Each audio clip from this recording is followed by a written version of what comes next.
Modern anime are so much better than the old ones. The animation and story writing back then was just not on the same level. Shut up. Well, let's put that trashy statement to the test, as we look back at the best anime series and movies that came out during the 90s. Whether you were alive back then or not, I think we can all agree that the 90s anime aesthetic is just plain comfy. So today I'm gonna present you 8 must-watch anime from the 90s. Let's begin.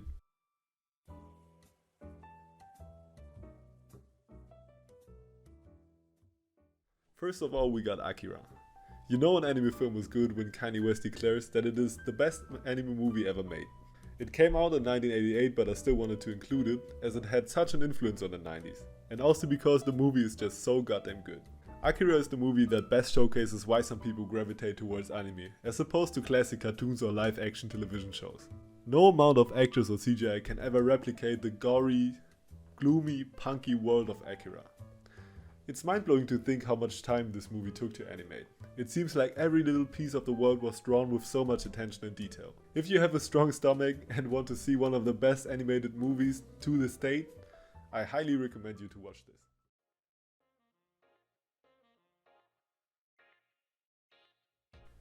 Up next we got Hunter x Hunter.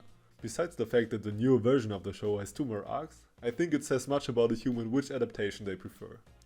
The 1999 Hunter x Hunter does very little to hide its less than optimistic worldview, and it has a gloomy sense to it, while the 2011 version is a bit more colorful and polished. I really like the 1999 version because it felt more natural, and in my opinion it even suited some of the characters better, like Kurapika. I watched the 2011 first and was really impressed on how different the old version felt. You should definitely look into the 1999 version if you're a Hunter x Hunter fan like me.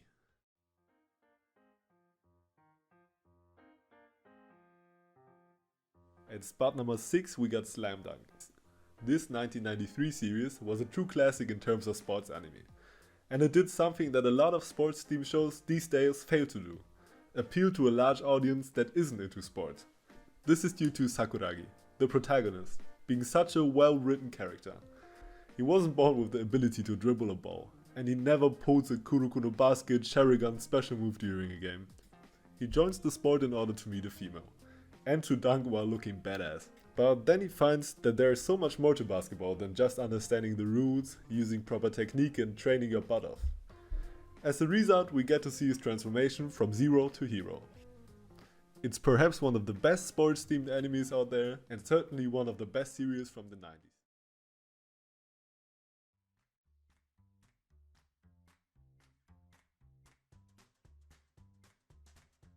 Given that we've already described Hunter x Hunter, I think it's also necessary to talk about its older brother, YuYu Hakusho. This is one of the best fighting shonen that has ever been released. The animation is fantastic, the combat is fast-paced, and the cast, particularly the protagonist, is all highly distinct and likable. A lot of the modern series fail in comparison to the Black Tournament arc. It's like a never-ending barrage of flashy, complicated combat that never outstay their welcome. The story is also incredibly rich and engaging, but for me the first 66 episodes and the fights they feature remain Yu Yu Hakusho's selling point and crown. If you like Hunter x Hunter, you should definitely go and check it out.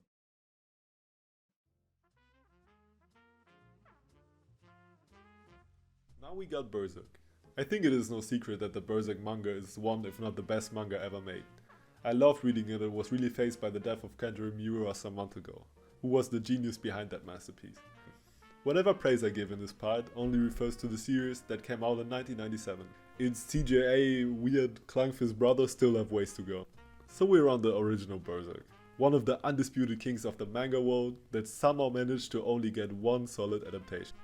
But this 25 episode arc was surely a treat, as you can finally see the grueling world Guts has to live through in motion. The action is pretty solid, the art style holds up well, but let's face facts. It's only a taste of what the manga gives you, as the vast world of Berserk could never be squished into 25 episodes. That's why I recommend you reading the manga. It's a masterpiece, trust me. Now we got one of my favorites. Great Teacher Onizuka, short GTO. Take Koro Sensei, cut off the tentacles, crank up the perviness and add some muscle. Boom, you have Onizuka. An ex-biker turned into a school teacher in his pursuit of high school girls. But soon he comes to his senses and pulls a "how do I reach these kids?" where the real show begins. It's an absolutely hilarious show with over-the-top humor and plenty of visual gags. It also carries quite a few inspiring and important messages, as the show deals with topics such as bullying and suicide. Man, I want to be in his class. On the number 2 spot we got Neon Genesis Evangelion. This was just supposed to be another mech show. Why is Shinji crying? Why am I crying? What is the point of life? This is basically how the show left me feeling afterwards. Although the action scenes were amazing, they fell into the background of my mind as I wondered why every character is mentally broken and whether the writers were okay. If you like well-written complicated anime, you should probably make some time for this confusing yet great piece of art.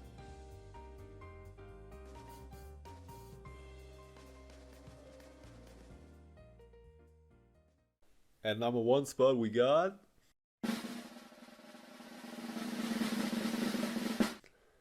Cowboy Bebop. Throughout this list I've used the word classic a few times. Cowboy Bebop is undoubtedly the most deserving of that label. Many consider it to be the best show to ever come out of a genre. And with Yoko Kanno's musical blessing, it's easy to understand why it has stayed popular to this day. Cowboy Bebop is situated in a futuristic world where excitement abounds at every turn. And the animation is still really good. The writing of the characters though is by far the strongest aspect of the show. By fleshing out the cast and providing them with realistic and often tragic backstories, the show feels as real as it possibly can. If you didn't see it until now, please do me a favor and take some time for that masterpiece of a show.